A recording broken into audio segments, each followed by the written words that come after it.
قرآن کی آیت ہے نا، وفی انفسکم افلا تبصرون، تو اس میں یہی ہے کہ انسان کے اندر ہوں، دیکھتے نہیں ہوں. تو اس کے بارے میں کچھ بتائیں کہ خود کی پہچان، اپنے بارے میں جاننا، اپنے اندر کی آوازوں کو جاننا، اپنے اندر جو کچھ چل رہا ہے اس کو جاننا، اس کے بارے میں بتائیں. اپنی تلاش اصل میں ان کی تلاش ہے، کس سلسلے سے جا ملی کس سلسلے کی بات. سبحان اللہ. تو رسول اللہ صلی اللہ علیہ وآلہ وسلم کی حدیث ہے کہ من عرف نفسه فقد عرف ربه، وہ جس نے اپنے آپ کو پہچان لیا اس نے اپنے رب کو رب کو پہچان لیا. پہچان. تو یہ جو سارا کا سارا فوکس ہے نا، وہ یہاں سے سٹارٹ ہونا ہے. جو خود شناسائی ہے، سیلف اویئرنیس ہے، جب تک یہ والا عمل نہیں ہوگا نا، تب تک اللہ کی بات بھی سمجھ نہیں آئے گی. جیسے کہ انسان جب اپنے آپ کو دیکھنا شروع کرتا ہے، اپنے اوریجن کو دیکھنا شروع کرتا ہے، اپنے آپ کو صفات کو دیکھنا شروع کرتا ہے. تصوف کیا ہے؟ صفات سے ذات تک کا سفر ہے. اور وہ جب دیکھتا ہے کہ کیا یہ میں ہوں یا مجھے کسی نے بنایا ہے، اور پھر جب وہ اپنے اندر شعبوں کو دریافت کرتا ہے تو چلتے چلتے چلتے چلتے انسان جب بھی اللہ کی تلاش میں نکلا، پہنچا کسی انسان تک ہی.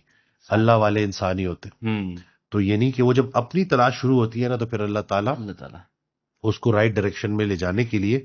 مجھے سورہ کہف کی آیت بڑی پسند ہے کہ جب اللہ تعالیٰ ارشاد فرماتا ہے کہ جب ہم کسی کو گمراہ کرنے پر آتے ہیں تو تم اسے کوئی راہ بتانے والا یا دوست یا راہ بتانے والا نہ پاؤ گے اس کے ارد گرد.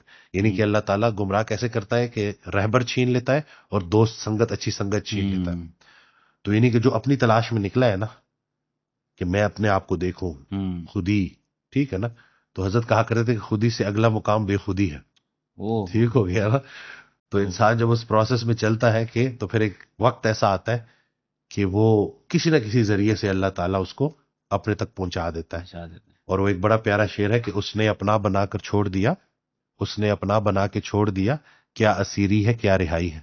تو پھر اس پوائنٹ میں جب بندہ چلا جاتا ہے نا، دیکھیں جس کو محبت ہو جاتی ہے نا، وہ ہر جگہ اس کو اپنا محبوب نظر آ رہا ہے. تو اور یہ جو ہے نا کہ ہمیں یہ بات سمجھنی پڑے گی کہ تھوڑا سا بچوں کو سمجھانا پڑے گا کہ بے استادہ نہیں رہنا، استاد کا ہونا ضروری ہے. حضرت اپنی آڈیو میں نا ایک بات جو ہے وہ سمجھائی کہ ایک شخص تھا گناہ کی راہ پہ چل پڑا، تو آدھے راستے سے واپس آ گیا. دوست نے پوچھا کہ تجھے آدھے راستے سے تو واپس آ گیا، تجھے اللہ کے خوف نے برائی سے روک دیا؟ کہتے نہیں، مجھے باپ کا چہرہ یاد آ گیا تھا. تو یہ جو چہرے ہیں نا، یہ بڑی داستان ہے. استاد کا چہرہ یاد آ جائے تو بھولا ہوا جو سوال کا جو جواب ہوتا ہے وہ بھی یاد آ جاتا ہے. صحیح ہے. تو اسی طرح سے آپ کی لائف میں علم دینے والی کوئی ایک شخصیت ایسی ہونی چاہیے جس کے آگے آپ اپنی فنکاری سائٹ پہ کر دیں، اپنی کارسازی سائٹ پہ کر دیں، تو بڑا کچھ سیکھنے کو ملتا ہے.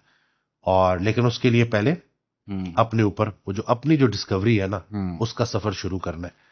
اور جب وہ آپ ایک ایک چیز کو نہیں کرتے جاؤ گے نا کہ میں کچھ بھی نہیں ہوں، عطا میں اپنی مرضی شامل کرنے والا خطا کر ہی جاتا ہے. تو جب وہ آپ کو پتہ چلتا ہے کہ یہ سب عطا ہے، آنکھ اللہ کی دی ہوئی، بینائی اللہ کی دی ہوئی، نظارے اللہ کے بنائے ہوئے، زبان اللہ کی دی ہوئی، ٹیسٹ بڈس اللہ کے بنائے ہوئے، رزق اللہ کا دیا ہوا، سارا کچھ ہے ہی اللہ کی طرف سے، تو میں کیا ہوں.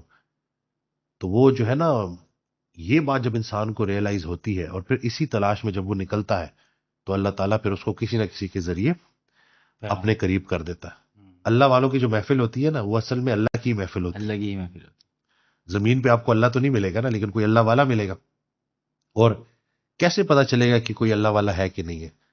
جس کے ساتھ بیٹھ کرنا اللہ کا ذکر تیز ہو جائے اور دنیا کی محبت کم ہو جائے، وہ پکا اللہ والا ہے. وہ ہم نے اکثر بات بھی کری کہ حدیث قدسی ہے، وہ یہی ہے کہ اللہ تعالیٰ کہتا ہے کہ میں تمہارے کبھی ہاتھ بن جاتا ہوں، کبھی اللہ والا کے لیے کبھی ہاتھ بن جاتا ہوں، کبھی آنکھ بن جاتا ہوں، کبھی زبان بن جاتا ہوں. تو بالکل ایسا ہی ہے